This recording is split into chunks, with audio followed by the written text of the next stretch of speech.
Bonsoir à tous et bienvenue dans la bande. Si je vous dis Albert Einstein, Bruce Willis, Marilyn Monroe et Winston Churchill, des personnalités très connues, toutes différentes et pourtant elles ont un point commun, elles ont souffert de bégaiement. Vous l'avez compris, le bégaiement c'est le sujet de ce soir. Quelle est la situation en Nouvelle-Calédonie? Comment est-il traité? François Mouret, orthophoniste et délégué de l'association Parole Bégaiement, répond à nos questions. On le rejoint de suite.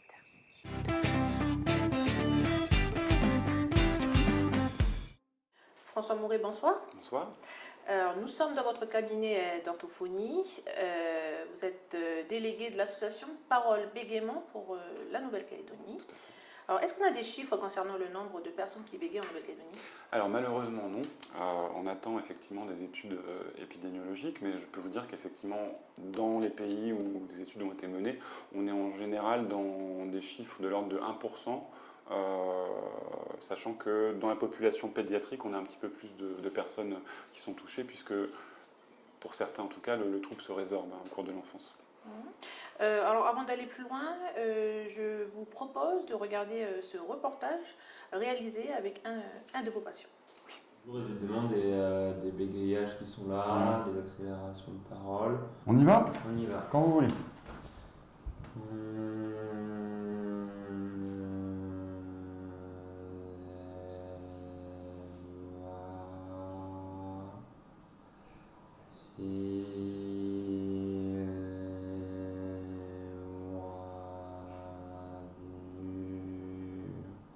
Vous n'allez peut-être pas l'entendre, mais pour répondre à nos questions, comme pour parler avec ses patients ou ses amis, Clément est en effort permanent. Des efforts de concentration et d'application d'exercices pour pouvoir être le plus fluent possible. Il se rappelle que les années collège et lycée étaient particulièrement difficiles. Au début, ça se traduisait par des blocages sur les débuts de phrases, surtout sur les voyelles, où en fait je bloquais sur la voyelle du premier mot de la phrase et que j'accélérais après très rapidement le débit. Un cours de français classique, il faut lire un texte, donc on change l'élève quotidiennement qui devra lire le texte. Donc là c'était du stress pour pas être désigné pour lire le texte. Et après le lycée, pareil, c'était assez difficile, surtout avec le bac et les quelques euros qu'il y a pu avoir. Et puis finalement, plus on prend de l'âge et plus on s'y fait, plus on l'accepte. En métropole, le premier orthophoniste que Clément a consulté n'a pas su l'aider, car à sa grande surprise, peu d'entre eux sont formés pour traiter ce trouble de la production de parole. Ce n'est que très tard, pendant sa formation en kinésithérapie, qu'un de ses tuteurs, soucieux de son avenir professionnel, l'a orienté vers Véronique Aumont-Boucan. La spécialiste est présidente de l'association Parole Bégaiement. Aujourd'hui, dans ce cabinet de Nouméa, il retrouve les mêmes méthodes de travail.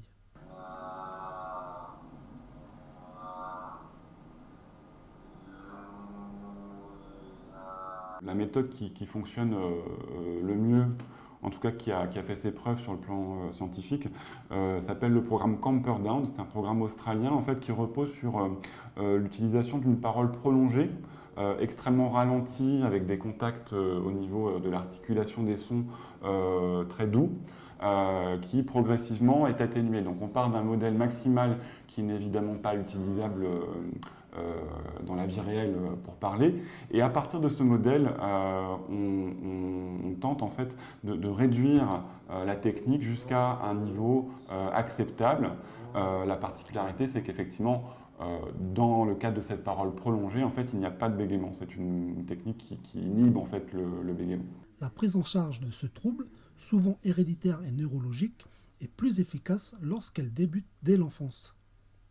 En Nouvelle-Calédonie, aucune étude n'a été effectuée sur le bégaiement, mais M. Mouret nous assure que 40% de ses patients sont concernés par ce trouble.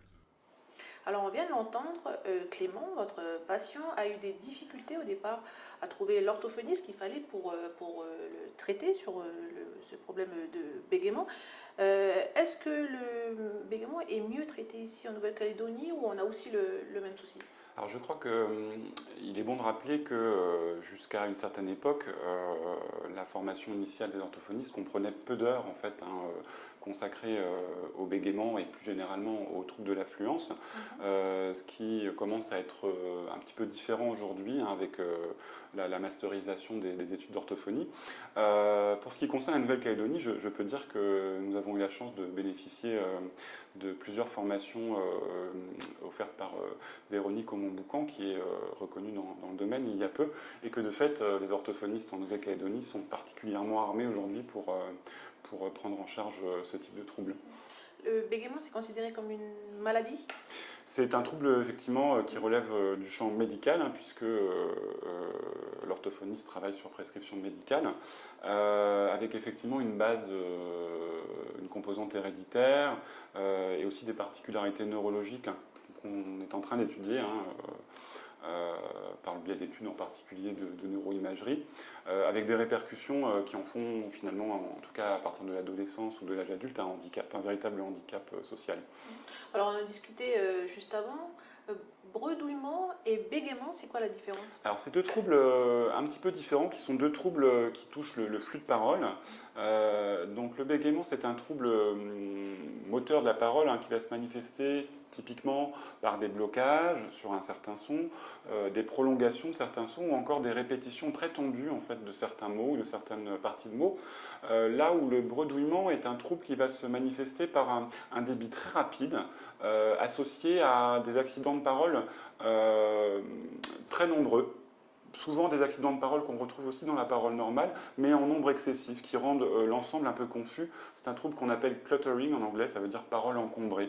La particularité, c'est que ces deux troubles peuvent s'associer. Donc on trouve fréquemment une composante de bredouillement chez les personnes qui bégayent. Mais c'est traité de la même manière? Alors le traitement est un petit peu différent. Pour ce qui concerne le bredouillement, on va axer davantage le traitement sur l'auto-écoute, puisque ce sont souvent des patients qui n'ont pas complètement conscience en fait, de parler trop vite. Là où la personne qui bégaye est en pleine conscience, et souvent malheureusement même trop en conscience de ses difficultés d'élocution, ce qui génère beaucoup d'anxiété. Est-ce qu'on en guérit?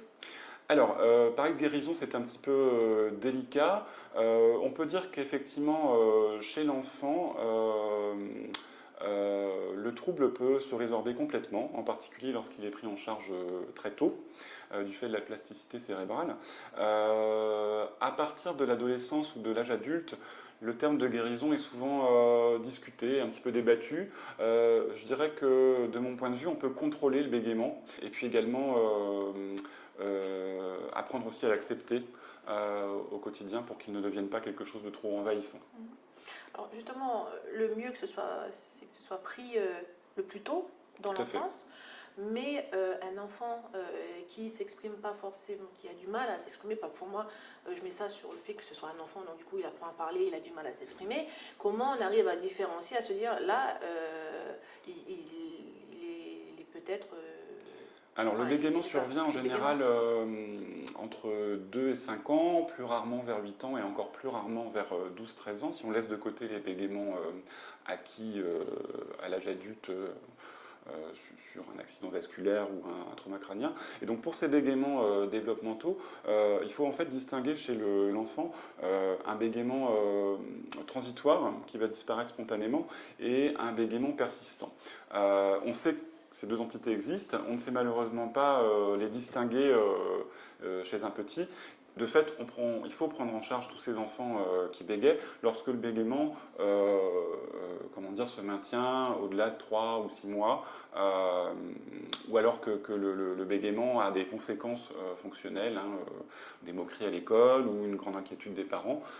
Et il se reconnaît essentiellement aux signes que je viens d'évoquer, c'est-à-dire des répétitions tendues, c'est le plus fréquent hein, chez l'enfant, et cela peut être également des prolongations de son, et plus rarement, et dans le cas où ces manifestations surviennent, il faut intervenir tout de suite, des blocages sur certains sons.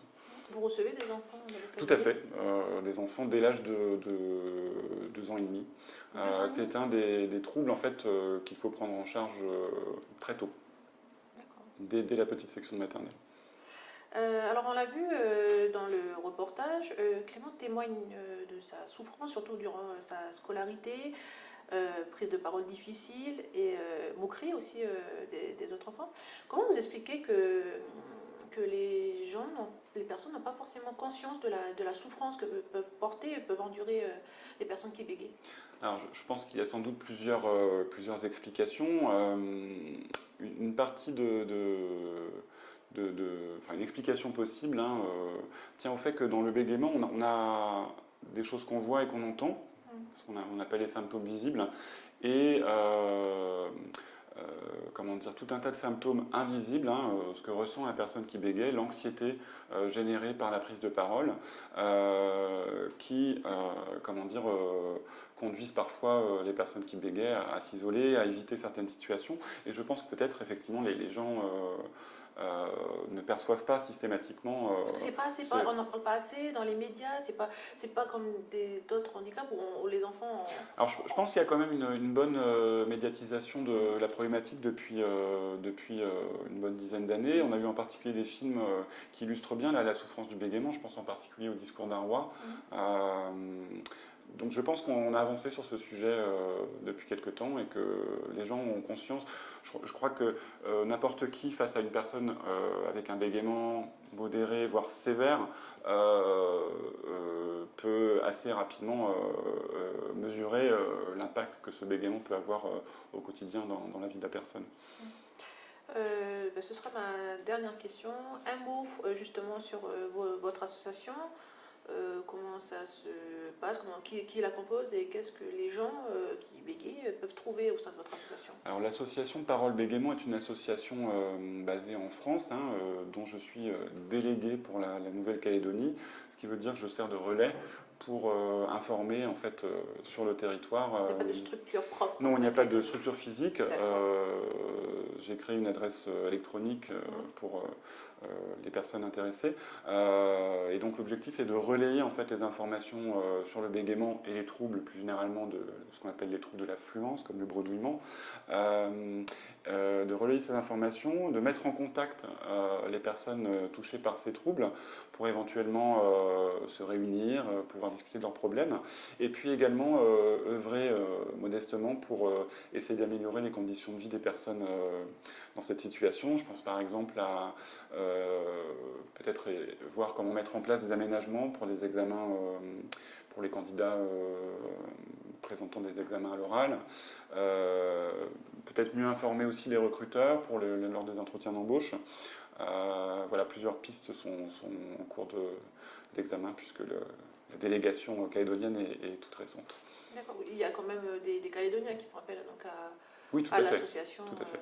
D'accord, François Mouret, merci d'avoir accepté notre invitation. Merci à vous. Merci à vous de nous avoir suivis. Excellente soirée.